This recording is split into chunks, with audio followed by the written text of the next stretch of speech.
¿Por qué el PAN defiende a Estados Unidos y no a México? Loera desenmascara la hipocresía. El narcodiputado Daniel Chimal, del PAN, usó el debate sobre Venezuela para atacar al gobierno de la 4T y desviar la atención usando la tragedia del tren interoceánico. Con un discurso alineado a la agenda intervencionista, condenó a Maduro, mientras ignoró el historial autoritario de los narcogobiernos panistas y priistas en México, demostrando su doble moral y su prioridad por los intereses extranjeros sobre los nacionales. Pero frente a este traidor, el senador Juan Carlos Loera de Morena le dio una cátedra patriótica, denunciando que la operación en Venezuela es un robo imperialista de las reservas petroleras para beneficio de Estados Unidos, criticó el entreguismo del PAN, defendió la soberanía de los pueblos y llamó a seguir el liderazgo de la presidenta Claudia Sheinbaum para condenar la intervención y buscar soluciones pacíficas basadas en el respeto mutuo, no en la fuerza.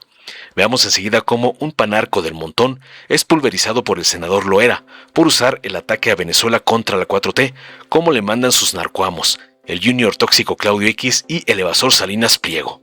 Con su venia, diputada presidenta. Miren nada más lo que estamos discutiendo hoy aquí, verdaderamente nos preocupa como si en México todo estuviera de 10, todo estuviera muy bien. La situación política que vive Venezuela tras la captura del narcodictador espurio, como ya lo nombraron aquí, Nicolás Maduro, porque aunque les duela y lo tienen que aceptar si ustedes se creen verdaderos demócratas, como tanto pregonan, es que él no ganó en las urnas. Él fue impuesto y se autoimpuso por el poder del ejército y de las armas. El pasado 3 de enero de este 2026, en el marco de esta operación, que según diversos actores internacionales viene a abrir nuevos escenarios para este país y sobre todo para la región. Pero yo diría es una llamada de advertencia de aquellos criminales que se esconden detrás del gobierno en un cargo público para cometer actos criminales de la mano del crimen organizado. Desde el Partido Acción Nacional hemos sido muy claros en nuestra postura. Condenamos el autoritarismo, la represión sistemática y la cancelación de las libertades democráticas que un régimen como el de Maduro impuso por la fuerza de las armas durante tantos años a la sociedad hermana, a la sociedad venezolana. Celebramos, por una parte, que hoy más que nunca se reivindique el derecho de un pueblo venezolano a poder decidir su futuro con elecciones libres y democráticas, libres de coacción, libres de persecución política, libres de tortura, libres de violencia, y que se dé una transición pacífica de una vez por todas, que permita la plena restitución del verdadero Estado de Derecho que merecemos en todo el mundo y en Latinoamérica, y sobre todo, que Venezuela viva en libertad. Qué ironía que hoy quienes dicen y quienes rechazan el uso de la fuerza militar, pero al mismo tiempo usan este mismo ejército para reprimir, para torturar y para imponerse.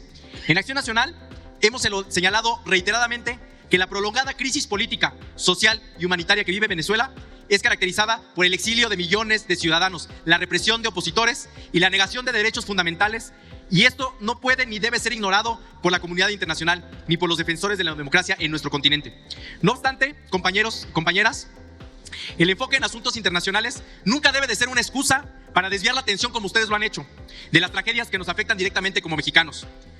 Porque nos ocupamos en cosas, porque yo les digo no nos ocupamos en cosas más importantes que nos están pasando también en México. Hace una semana el descarrilamiento del tren interoceánico del Istmo de Tehuantepec en Oaxaca cobró vidas mexicanas, dejó decenas de heridos y puso en evidencia fallas graves en la planeación y supervisión de un proyecto de infraestructura emblemático e importante para nuestro país.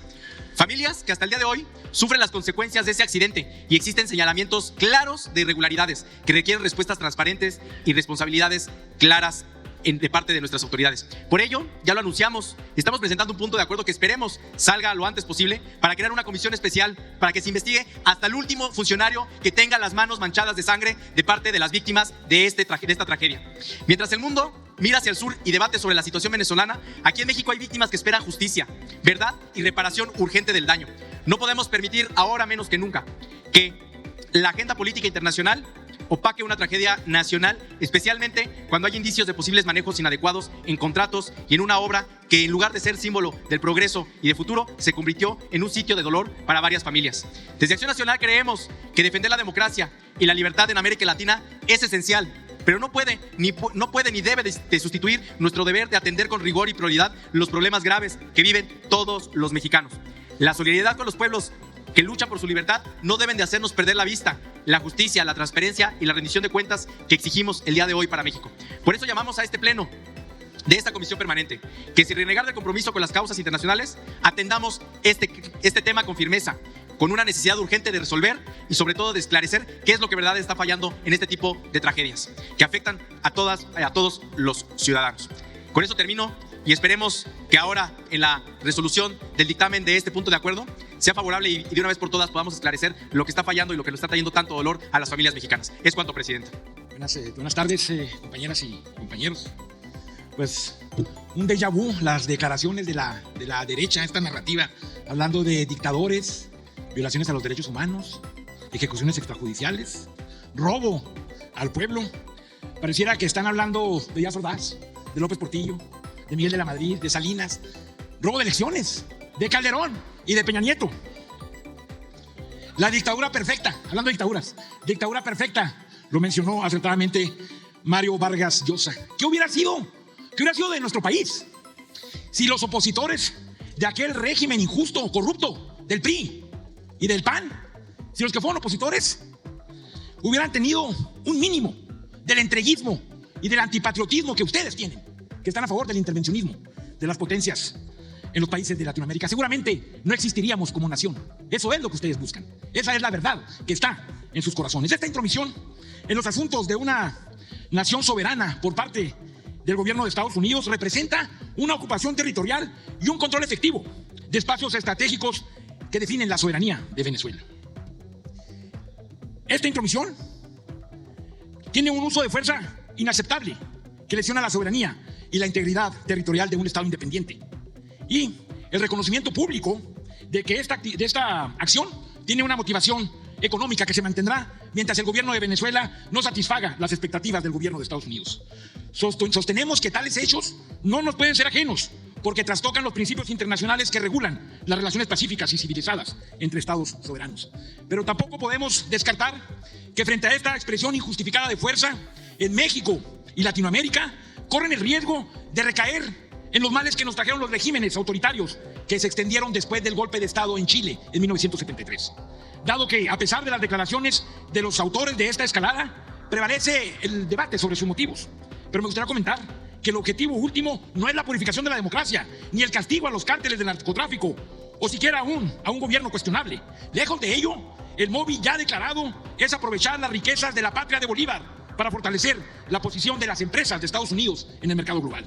Si se observan las tendencias del mercado mundial del petróleo, puede apreciarse que la principal novedad es el consumo acelerado que ha tenido China y la India en este siglo, justo los dos países que han desplazado de elementos clave del mercado mundial a los Estados Unidos. Venezuela, sin ser un gran consumidor de petróleo, es el país con las mayores reservas probadas de crudo. También es cierto que a pesar del uso creciente de energías limpias en el mundo y particularmente en Europa, Estados Unidos ha mantenido sin variación su consumo, por lo que continúan como el principal consumidor internacional de este hidrocarburo. Con estas tendencias, no queda duda de que la intervención en Venezuela tiene como propósito apoderarse de la gran reserva venezolana para bloquear el acceso a sus competidores y para hacer un gran negocio con los recursos de un país soberano que ahora vuelve a su antiguo estado colonial, paradójicamente por su extraordinaria riqueza natural. Las declaraciones de María Corina Machado no dejan lugar a dudas sobre el objetivo de la intervención y el papel de subordinación que la oposición venezolana quiere jugar, alegando sin decoro alguno que la intervención es legítima porque con ella se harán grandes negocios con una industria petrolera que ahora se encuentra subexplotada. Hablamos del comienzo de un conflicto económico al que los países hermanos de América Latina debemos oponernos porque aún no tenemos claros sus límites y si acaso pudiéramos anticipar sus riesgos. Estamos ante una nueva pretensión imperial que puede dar lugar a una nueva forma de dependencia que la América de Bolívar, Hidalgo, Morelos, Martí, Cárdenas y Sandino no debe admitir. Ante este riesgo tan evidente y crudo, no debemos distraer nuestra atención. La transición venezolana anunciada por el mismo gobierno de Estados Unidos pronto dará paso a un gobierno afín al proyecto de consolidar el dominio del gobierno de Estados Unidos sobre la República de Venezuela. Por lo anterior, la condena internacional debe ser clara. No a una nueva escalada militar sustentada en razones económicas. No a una intervención en los asuntos públicos de una nación soberana bajo el argumento de democratizarla. No a una invasión que provoque un derramamiento de sangre entre naciones hermanas. Tenemos valores, principios y preceptos internacionales que condenan el uso de la fuerza, como en el artículo 2 de la Carta de las Naciones Unidas, cuyo texto no deja dudas. Los miembros de la organización, en sus relaciones internacionales, se abstendrán de recurrir a la amenaza o al uso de la fuerza contra la integridad territorial o la independencia política de cualquier Estado, o en cualquier otra forma incompatible con los propósitos de las Naciones Unidas. Por todo ello, y en defensa del país hermano de Venezuela, les invito a sumarnos al exhorto de nuestra presidenta, la doctora Claudia Sheinbaum Pardo, que condena la intervención, rechaza el uso unilateral de la fuerza y defiende una relación hemisférica basada en respeto mutuo, cooperación sin subordinación y soluciones pacíficas a todos los conflictos regionales. Muchas gracias, es cuanto. Gracias a usted, senador. Dale en me gusta, suscríbete, activa la campanita y compártelo para que más gente lo vea.